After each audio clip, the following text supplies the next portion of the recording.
یہ ساری معلومات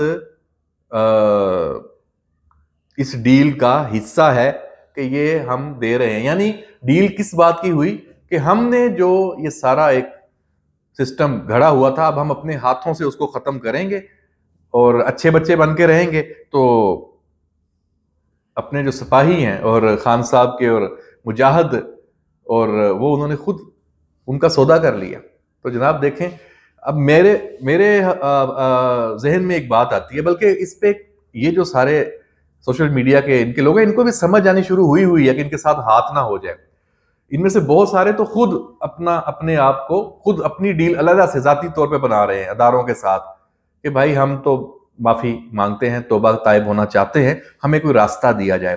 بہت سارے جو ہیں وہ راہ راست پہ آ بھی چکے ہیں, انہوں نے ٹائم مانگا ہوا ہے.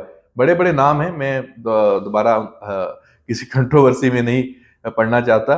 تو انہوں نے تو یہ کہا ہوا ہے کہ بھائی ہمیں ابھی تھوڑا درمیانہ راستہ, کبھی اندر کی جو پالیٹکس ہے پی ٹی آئی کی اس کو تنقید کا نشانہ بنائیں گے, ہمیں کرنے دیں, ہمیں راستہ دیں, کیونکہ ہم ایک دم مخالف ہو جائیں گے تو ہماری جو ویورشپ ہے اس پہ فرق پڑے گا اور ہم جو پیسہ ویسا کما رہے ہیں اس پہ فرق پڑے گا. تو ان کو سپیس دی گئی ہے. یہ ایک صورتحال ہے. تو جناب یہ ڈیل ہے, آگے کیا ہوگا, علی امین گنڈا پور کہاں تک اس کو لے کے جائے گا, اور بشرا بی بی.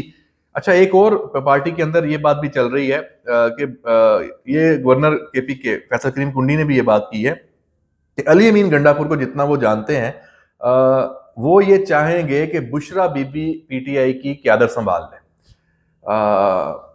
اب دیکھتے ہیں اس میں کامیاب ہوتے ہیں, پھر باقی جو رہنما ہے خاص طور پہ جو علیمہ خان گروپ ہے اس کا کیا ہوگا. تو بہت انٹرسٹنگ ڈیولپمنٹس ہیں. اب ساری کی ساری اب پی ٹی آئی کے اندر کی ہیں. پارلیمان کے اندر جو پی ٹی آئی ہے وہ آئینی ترمیم والے معاملے میں بھی آپ نے دیکھ لیا, ابھی جوڈیشل کمیشن میں بھی وہ شامل ہونے کا انہوں نے فیصلہ کر لیا. تو وہ بھی ایک جو اپوزیشن کا روایتی کردار ہے وہ تو وہ نبھا رہے ہیں, لیکن جو ایک تھا کہ سڑکوں کی سیاست اور پارلیمان کو قبول نہیں کرنا, حکومت کو قبول نہیں کرنا, نظام کو قبول نہیں کرنا, وہ اس سے پیچھے ہٹ گئے ہیں. تو یہ سارے اشارے اس چیز کے ہیں کہ چیزیں تیزی سے بدل رہی ہیں. پارلیمان کی ہم بات کر رہے ہیں تو آئینی ترمیم کی بات تو میں پہلے بھی اس پہ بات کر چکا ہوں کہ 26ویں آئینی ترمیم کی وجہ سے جو کچھ قانون سازی باقی ہے وہ ہونی ہے. اب جمعے کا جو اجلاس ہے وہ بڑا اہم ہے. جو ایک اجلاس اسپیکر ایاز صادق کے پاس بھی ہوا جس میں جے یو آئی بھی آئی, پیپلز پارٹی بھی تھی اور نون لیگ بھی تھی, اس میں پھر یہ طے ہوا کہ جو غیر متنازع معاملات ہیں 26ویں آئینی ترمیم کے حوالے سے, جیسے ججز کی تعداد بڑھانا, 23 ججز کرنے ہیں. جب آپ آئینی بینچ بنا رہے ہیں تو ججز کی تعداد تو بڑھے گی نا. آپ اگر موجودہ جو ججز ہیں ان میں سے آئینی بینچ کو ریفر کر دیں گے تو بات تو وہی رہ گئی, سپریم کورٹ پہ پریشر تو وہی رہ گیا. تو ابھی ججز کی تعداد بڑھے گی, اس پہ سب متفق ہیں اور یہ بل آئے گا. اس کے علاوہ جو سپریم کورٹ پریکٹس اینڈ جو رولز جو پروسیجر ایکٹ ہے وہ اس میں امینڈمنٹ ہونی ہے, جس میں کمیٹی ایک بنتی ہے اور ابھی بھی بنی ہے کہ جو چیف جسٹس اور 7 سینئر موسٹ جو 2 ججز ہیں وہ اس کے رکن ہوں گے اور ہیں. لیکن اس میں اب ترمیم ہوگی تو اس میں مزید اس کو ڈیفائن کیا جائے گا کہ وہ کون سے جج ہوں گے.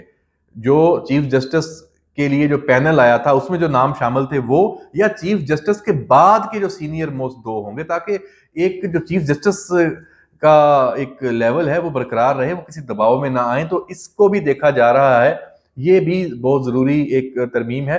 اس میں اس کو ریورس بھی کیا جا سکتا ہے کہ بالکل کمیٹی ختم ہو کے واپس چیف جسٹس کا اختیار ہو جائے بینچز کی تشکیل کا. اگر کمیٹی ہے تو اس میں ان کی ارکان کی تعداد بھی بڑھائی جا سکتی ہے. تو دیکھتے ہیں کہ اس میں یہ سیاسی جماعتیں بال اس پہ بھی مشاورت کریں گی, تو یہ بھی طے ہے کہ یہ ہونا ہے.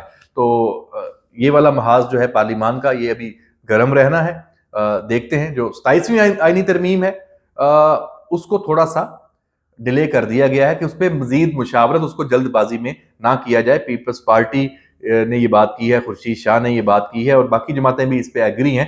تو 27ویں ترمیم آنی ضرور ہے کیونکہ اس میں کچھ ایسے معاملات ہیں جو پہلے 26ویں آئینی ترمیم کے موقع پہ تمام سیاسی جماعتوں میں اس پہ اتفاق ہوا تھا کہ ہم نیکسٹ لیول پہ, نیکسٹ سٹیج پہ اس پہ بھی آئیں گے. تو دیکھتے ہیں کہ یہ سارا معاملہ کہاں جا کر رکتا ہے۔ اجازت دیجیے، اللہ حافظ۔